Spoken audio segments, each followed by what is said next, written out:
नमस्कार दोस्तों, your education channel में एक बार फिर से आपका स्वागत करता हूं। दोस्तों, आज से हमारी हिंदी साहित्य की क्लास शुरू हो गई है। जितनी भी TGT, PGT, GIC, LT grade और एनवीएस, केवीएस, टीएसएसबी, नेट, जेआरएफ, इसमें टोटल कुल 73 प्रश्न पत्र शामिल हैं। इन सभी के तो जितने भी प्रीवियस ईयर में क्वेश्चन आए हुए हैं टीजीटी, पीजीटी में, वो सब मैं यहाँ पर आपको करवाऊँगा। और पहला टॉपिक हमारा रहेगा हिंदी साहित्य का इतिहास। उसके जितने भी महत्वपूर्ण क्वेश्चन हैं वो सभी मैं यहाँ पर करवाऊँगा घटना चक्र के। और ये वीडियो सभी एग्ज़ाम के लिए बहुत महत्वपूर्ण होगी, और ख़ासकर जो अभी एड जूनियर एडिड स्कूल की जो वैकेंसी आई थी, ये उसको लेकर मैं बना रहा हूँ। तो बिना देर करे चलते हैं वीडियो की तरफ। पहला क्वेश्चन देखते हैं। पहला क्वेश्चन है, हिंदी साहित्य के इतिहास लेखन की परंपरा का सूत्रपात किसने किया? तो दोस्तों, हिंदी साहित्य के इतिहास लेखन की परंपरा का सूत्रपात जो किया था वो गारगा दत्तासी ने किया था। ऑप्शन बी सही हो जाएगा। ये टीजीटी 2002 में आया हुआ क्वेश्चन है, आप देख सकते हैं। अगले क्वेश्चन की तरफ चलते हैं। क्वेश्चन नंबर 2, हिंदी साहित्य के इतिहास लेखन का सर्वप्रथम प्रयास किसने किया था? इसका ऑप्शन सी हो जाएगा, गारगा दत्तासी ने किया था। अगले क्वेश्चन की तरफ चलते हैं। यहाँ पर जितने भी क्वेश्चन आपको मिलेंगे सब किसी न किसी एग्ज़ाम में आया हुआ मिलेगा जो टीचिंग से रिलेटेड है, इसलिए इस वीडियो को ध्यान से देखें और पूरा देखें, इसकी बिल्कुल ना करें। इसकी जो पीडीएफ होगी वो आपको टेलीग्राम चैनल पर मिल जाएगी। टेलीग्राम चैनल का लिंक मैंने डिस्क्रिप्शन में दे दिया है, और साइंस की क्लासें भी हमारी स्टार्ट हो चुकी हैं, वो भी आप जाकर देख सकते हैं। नीचे डिस्क्रिप्शन में मैंने लिंक दे रखा है प्लेलिस्ट का। अगले क्वेश्चन की तरफ चलते हैं। हिंदी साहित्य के इतिहास का लेखन सर्वप्रथम किस भाषा में हुआ था? तो सबसे पहले जो हुआ था ये फ्रेंच भाषा में हुआ था। ऑप्शन बी आंसर है इसका। अगले क्वेश्चन की तरफ चलते हैं। दोस्तों, ये मैं बिल्कुल दावे के साथ कह सकता हूँ, ये क्वेश्चन आपको कहीं नहीं मिलेंगे, ना कोई टीचर करवाएगा। किसी भी बड़े से बड़े चैनल पर ये क्वेश्चन आपको देखने को जल्दी से नहीं मिलेंगे। यह अगला क्वेश्चन है, हिंदी साहित्य का पहला इतिहास लिखा गया था। हिंदी साहित्य का जो पहला इतिहास लिखा गया था वो फ्रेंच भाषा में लिखा गया था। ऑप्शन नंबर सी इसका सही हो जाएगा। अगले क्वेश्चन की तरफ चलते हैं। क्वेश्चन नंबर 5, हिंदुस्तानी साहित्य का इतिहास लिखने वाले गारगा दत्तासी किसके विद्वान थे? तो ये जो थे विद्वान, ये फ्रांसीसी भाषा के थे। अगले क्वेश्चन की तरफ चलते हैं। क्वेश्चन नंबर 6, हिंदी साहित्य का इतिहास लिखने वाले प्रथम लेखक का नाम गारगा दत्तासी। ऑप्शन नंबर बी इसका सही हो जाएगा। पीजीटी परीक्षा 2002 में आया हुआ है। ये क्वेश्चन बहुत आता है टीचिंग के एग्जाम में, इसे याद रखना। कालक्रम अनुसार लिखा गया हिंदी साहित्य का प्रथम इतिहास ग्रंथ है। तो हिंदी का प्रथम इतिहास ग्रंथ जो कालक्रम के अनुसार लिखा गया है वो है दोस्तों the modern vernacular literature of Hindustan. Option number D इसका सही हो जाएगा। अगले क्वेश्चन की तरफ चलते हैं।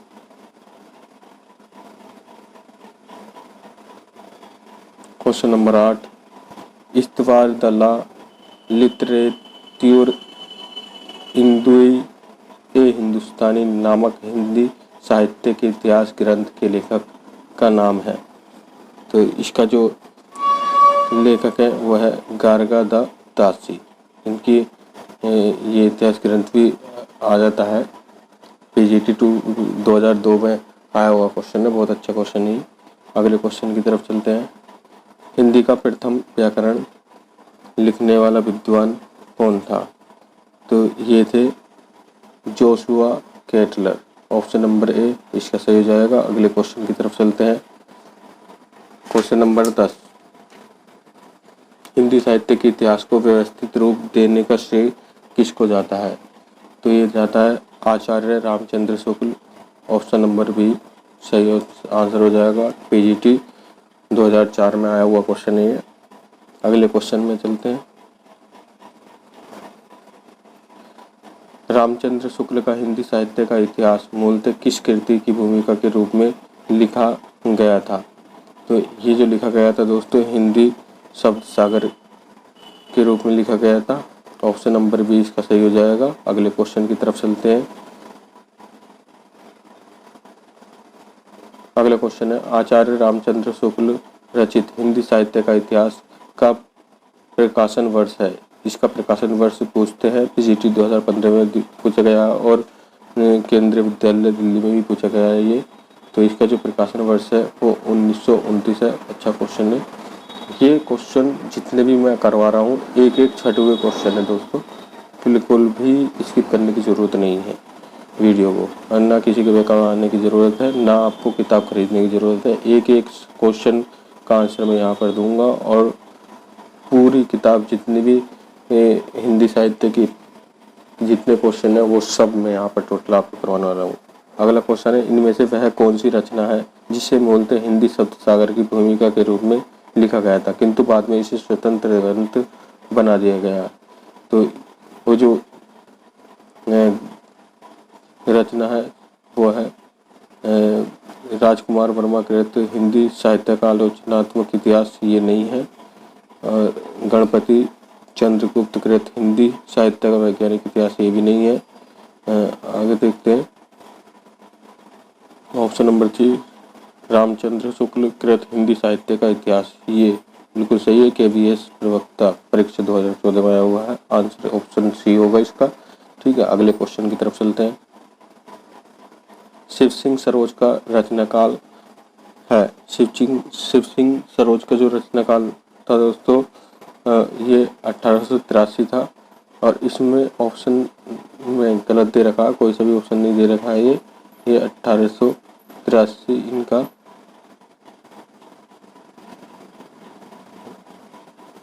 रचनाकाल था। ठीक है, याद रखना है, इसमें कोई सा भी ऑप्शन सही नहीं है, ये सारे ऑप्शन गलत दे रखे हैं। अगले क्वेश्चन की तरफ चलते हैं।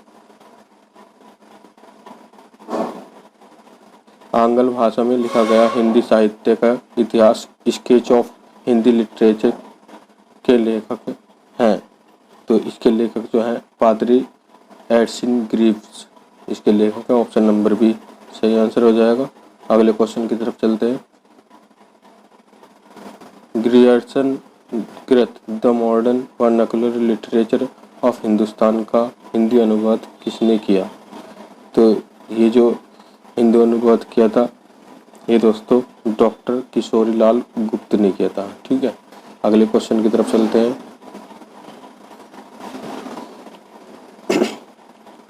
डॉक्टर किशोरी लाल गुप्त ने इनमें से किस ग्रंथ का हिंदी अनुवाद हिंदी साहित्य का प्रथम इतिहास शीर्षक से किया था? तो वो जो किया था दोस्तों the modern vernacular literature of Hindustan का किया था। ऑप्शन नंबर 20 का सही आंसर हो जाएगा। अगले क्वेश्चन की तरफ चलते हैं। इनमें से किस साहित्य इतिहास ग्रंथ को किशोरी लाल गुप्त ने हिंदी साहित्य का प्रथम इतिहास नाम से अनुवाद करके प्रकाशित कराया? तो ये जो कराया the modern vernacular literature of Hindustan को किया था। ये देखो GIC प्रवक्ता 2017 में आया है ये। और सेम यही क्वेश्चन अलग लैंग्वेज में GIC प्रवक्ता 2012 में आया है। तो ये क्वेश्चन बहुत अच्छा है, आता रहता है। देखो फिर एक बार दोबारा रिपीट हुआ है ये 2004 में PGT परीक्षा में। The modern vernacular literature of Hindustan Hindi साहित्य के इतिहास ग्रंथ के लेखक कौन है ये आपको पता ही है अभी। जॉर्ज ग्रियर्सन इसके लेखक हैं। ठीक है, अगला क्वेश्चन है हमारा 19वां। The modern vernacular literature of Hindustan Hindi साहित्य के इतिहास ग्रंथ के लेखक कौन है? तो इसके जो लेखक हैं वो हैं option number A George Grierson. अगले क्वेश्चन की तरफ चलते हैं। Question number 20 the modern vernacular literature of Hindustan के लेखक जॉर्ज ग्रियर्सन है। दिल्ली केंद्रीय विद्यालय PGT 2015 में आया हुआ है क्वेश्चन ये। अगले क्वेश्चन की तरफ चलते हैं। किस लेखक के इतिहास ग्रंथ में सर्वप्रथम हिंदी साहित्य का काल विभाजन मिलता है? तो ये जो मिलता है दोस्तों जॉर्ज ग्रियर्सन के काल में मिलता है। ठीक है, अगले क्वेश्चन की तरफ चलते हैं। ये क्वेश्चन काफ़ी महत्वपूर्ण है। जॉर्ज गियर्सन जो है, इनसे रिलेटेड एक न एक क्वेश्चन हर एक परीक्षा में पूछा जाता है अलग अलग तरीके से। किस साहित्य इतिहास के लेखक ने काल विभाजन में कवियों के नाम का सर्वाधिक उपयोग किया है? तो किसने किया है ये दोस्तों मिश्र बंधु, ऑप्शन नंबर ए बिल्कुल सही आंसर है इसका। अगले क्वेश्चन की तरफ चलते हैं। किस इतिहास लेखक ने अपने इतिहास ग्रंथ में लगभग 5000 कवियों का विवरण किया है? तो ये किया है मिश्र बंधु ने किया है। इनके बारे में मैं आपको बता दूं, कुछ अच्छी जानकारी है।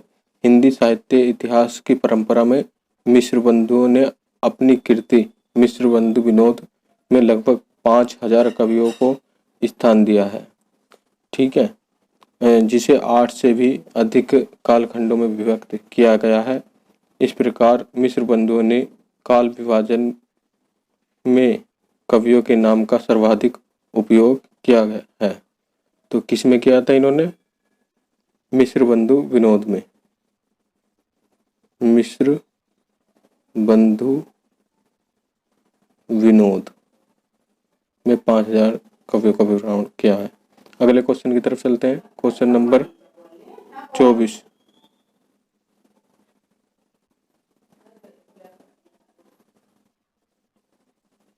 अगला क्वेश्चन है, मिश्र बंधु विनोद नामक हिंदी साहित्य के इतिहास लेखकों के नाम है। तो इनके लेखकों के नाम जो है वह है गणेश बिहारी मिश्र, श्याम बिहारी मिश्र, सुखदेव बिहारी मिश्र। ऑप्शन नंबर बी इसका सही होगा। टीजीटी परीक्षा 2009 में आया हुआ क्वेश्चन है। अगले क्वेश्चन की तरफ चलते हैं। मिश्र बंधु विनोद का चौथा भाग कब प्रकाशित हुआ?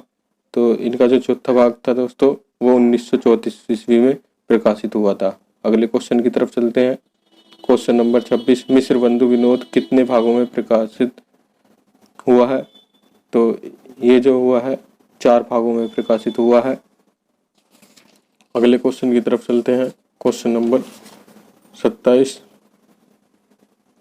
मिश्र बंधुओं ने परिवर्तन काल की समय सीमा निर्धारित की है।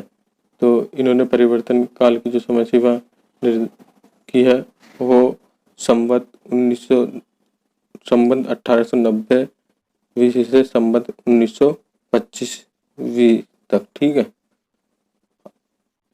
अगले क्वेश्चन की तरफ चलते हैं। इन्होंने जो है 4 काल दिए थे, वो मैं आपको बता देता हूँ। पहला था प्रारंभिक काल, वो 700 से 1440 तक था। दूसरा था माध्यमिक काल, ये 1445 से 1680 तक था। तीसरा था अलंकृत काल, ये था 1681 से 1879 तक 1889 तक था। चौथा था परिवर्तन काल, जो था 1890 से 1925 तक। ठीक है, सभी कालक्रम मैंने लिखवा दिए हैं और आगे भी क्वेश्चन आएंगे इसमें से, अभी देखना। अगले क्वेश्चन की तरफ चलते हैं। आचार्य रामचंद्र शुक्ल ने प्रथम उत्थान का समय कब से कब निर्धारित किया? तो ये जो समय निर्धारित किया था 1868 से 1893 ईस्वी तक किया था। ऑप्शन नंबर सी इसका सही हो जाएगा। अगले क्वेश्चन की तरफ चलते हैं। Question number 29।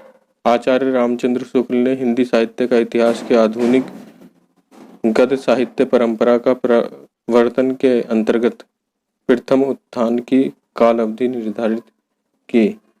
तो इसका जो आंसर हो जाएगा ऑप्शन नंबर बी 1925 से 1950 विक्रमी तक की थी।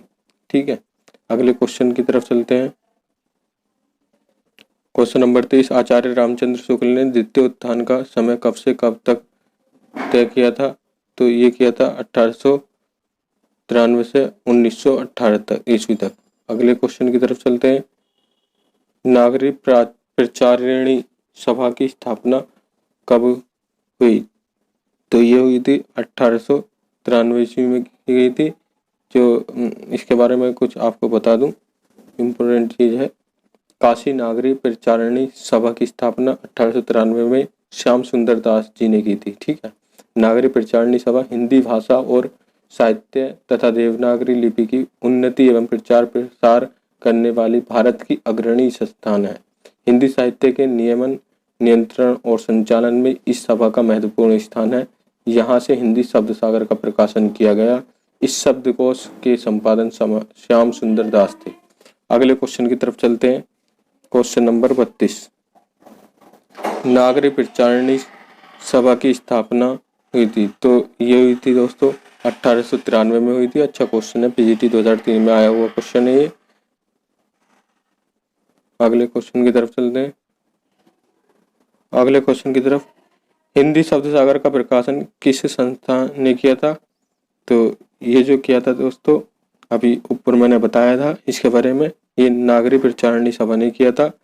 ऑप्शन नंबर बी इसका सही है। अगले क्वेश्चन की तरफ चलते हैं। Question number 35।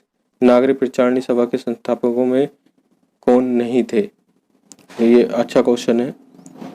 यहाँ पर दे रखा है कौन नहीं थे, तो इनमें से कौन नहीं थे? बाबू श्याम सुंदर दास थे, पंडित राम नारायण मिश्र थे और रामचंद्र वर्मा ये नहीं थे, ठाकुर शिव कुमार सिंह ये थे। ठीक है, तो ऑप्शन नंबर सी इसका सही हो जाएगा। अगले क्वेश्चन की तरफ चलते हैं। Question number 36। Fort William college की स्थापना किस वर्ष में हुई थी? तो फोर्ट विलियम कॉलेज की स्थापना दोस्तों 1800 ईस्वी में हुई थी। ऑप्शन नंबर भी इसका सही हो जाएगा, क्योंकि ये जो हुई थी लॉर्ड वेलेस्ली ने जॉन गिलक्राइस्ट की अध्यक्षता में ओरिएंटल सेमिनरी की स्थापना की थी। बाद में यही संस्था फोर्ट विलियम कॉलेज के रूप में परिवर्तित हुई। फोर्ट विलियम कॉलेज की स्थापना टीपू सुल्तान पर ब्रिटेन की निर्णायक विजय की स्मृति में 10 जुलाई 1800 को मार्कस ऑफ वेलेस्ली ने की थी और गिलक्राइस्ट इसके हिंदुस्तानी विभाग के अध्यक्ष नियुक्त किए गए थे। इन्होंने हिंदी के शिक्षण के लिए 2 भाषा पंडितों लल्लूलाल एवं सदल मिश्र की नियुक्ति की थी। ठीक है, अगले क्वेश्चन की तरफ चलते हैं। फोर्ट विलियम कॉलेज की स्थापना, ये ऑप्शन नंबर ए सही हो जाएगा, 1800 ईस्वी में। अगले क्वेश्चन की तरफ चलते हैं। फोर्ट विलियम कॉलेज की स्थापना देखो कितनी बार आया हुआ क्वेश्चन है। पीजीटी 2004 में भी आया, जेएससी प्रवक्ता 2017 में भी आया, टीजीटी 2004 में भी आया। इसके ऑप्शन नंबर ए सही हो जाएगा, 1800 ईस्वी। कलकत्ता में स्थापित फोर्ट विलियम कॉलेज की स्थापना एक बार फिर से देखी, तो ये किसने की थी? ये अभी मैंने आपको बताया, ये किया था जॉन गिलक्राइस्ट ने इसकी स्थापना की थी।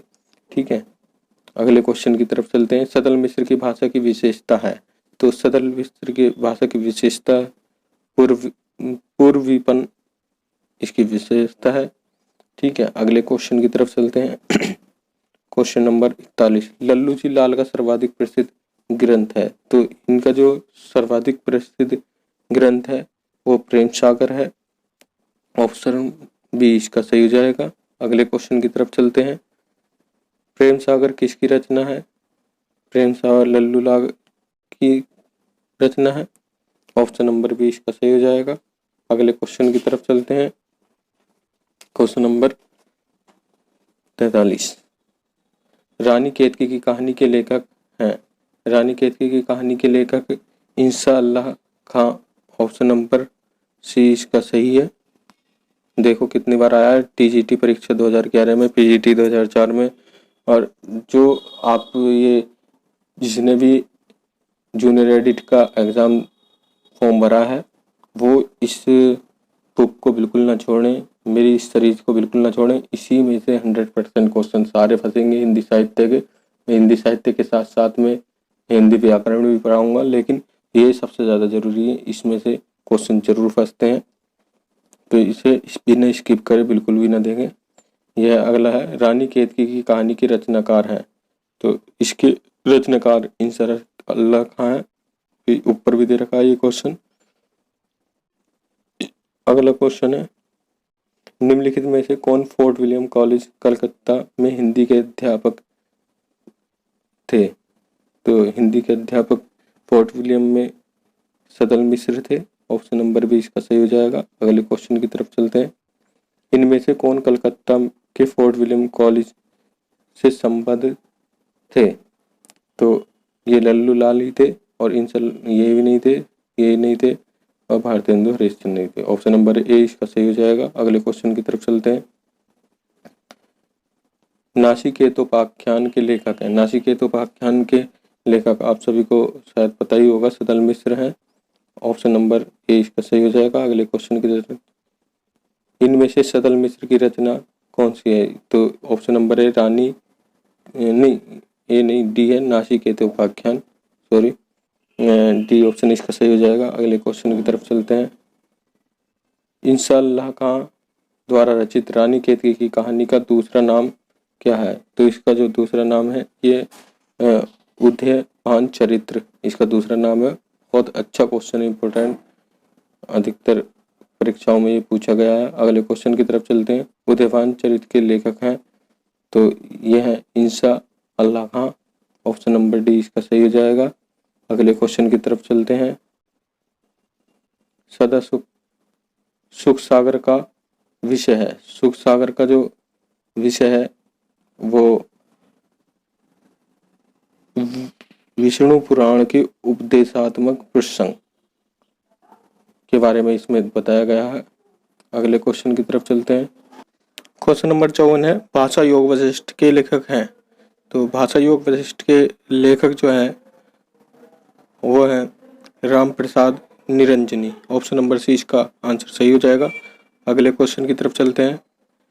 क्वेश्चन नंबर 55, योग वशिष्ठ के लेखक Ram Prasad Niranjani. Option number B इसका सही है। अगले क्वेश्चन की तरफ चलते हैं। क्वेश्चन नंबर 56, खड़ी बोली की पहली रचना है। तो खड़ी बोली की जो पहली रचना है वो नासिकेतोपाख्यान है। ऑप्शन नंबर बी इसका सही होगा। अगले क्वेश्चन की तरफ चलते हैं। गोरा बादल की कथा किसके द्वारा रचित है? गोरा बादल की कथा जो है वो जटमल के द्वारा रचित है। ऑप्शन नंबर बी इसका सही हो जाएगा।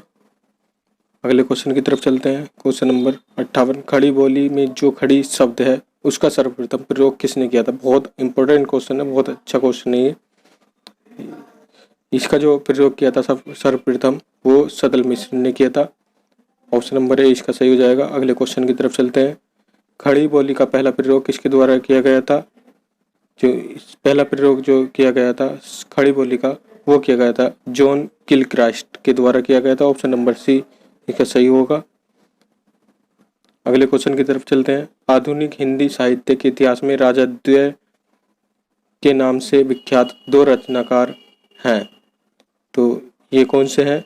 यह राजा लक्ष्मण सिंह और राजा शिव प्रसाद सितारे हिंद। ऑप्शन नंबर सी इसका सही हो जाएगा। 2001 में टीजीटी में आया हुआ है, अच्छा क्वेश्चन है। अगले क्वेश्चन की तरफ चलते हैं।